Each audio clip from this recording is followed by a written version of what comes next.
Have you ever looked at your life and thought, how did this end up being my life? I think a lot of people have, especially once you hit a certain age, like me. I'm 59. One time that happened, I was 44, living in Los Angeles, where I had lived my whole life. And 45 days later, I was living in Paris, France. Here we are 15 years after that. And that move changed my life.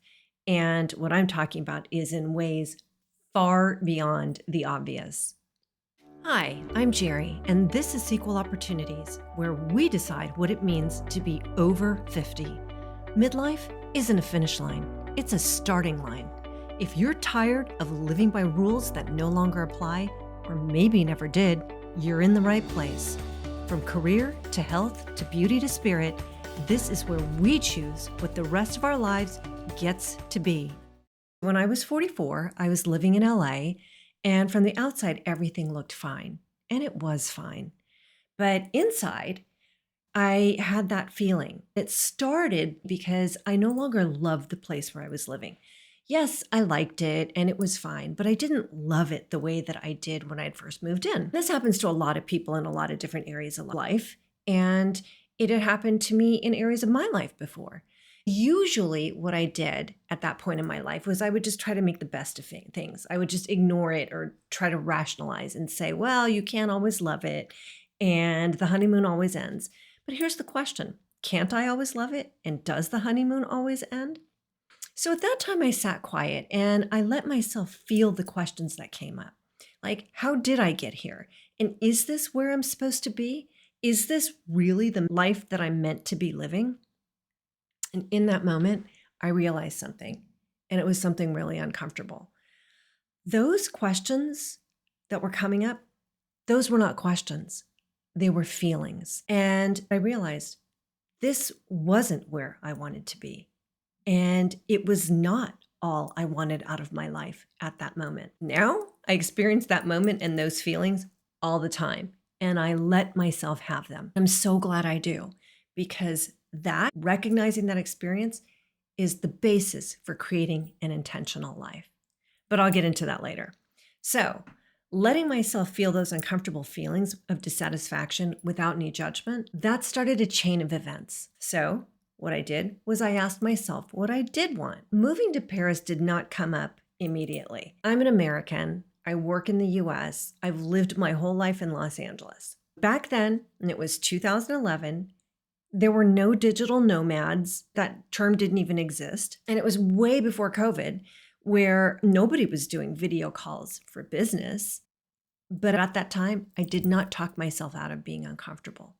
And in hindsight, I see that that was the beginning of learning how to reinvent my life. So in facing this new discovery, I let myself feel dissatisfied with the solutions that my brain kept coming up with.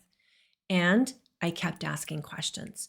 For me at that time, that was, okay, if not here in Los Angeles, then where? If not this part of Los Angeles or this part of Los Angeles, then where? Now, it took months before I realized it was Paris that was calling me, even though it had been calling me for decades. At that time, I had forgotten that when I was studying French as an undergrad, I didn't just dream of living in Paris. I knew I would live here. That sometime in my life, even though at that point I'd never even been here before, I knew that I would live here. I never talked about it to anyone. I never told anyone. I just knew it. Anyhow, I did end up moving here 15 years ago, and I am still living here. And yes, my life has opened up, and yes, I have changed so much. But the most important thing isn't that I get to live in Paris, it's that I reinvented my life. I made a change that seemed nearly impossible to me before I did it.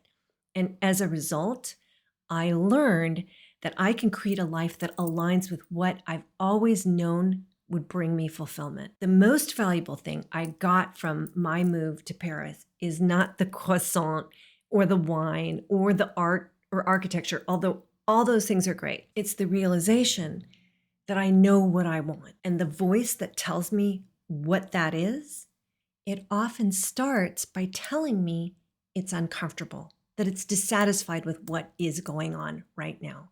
It tells me that something isn't working. You have to recognize that feeling if you want change. For me, that means observing without judging it. That means not responding like, oh, it's my fault that I'm in this situation.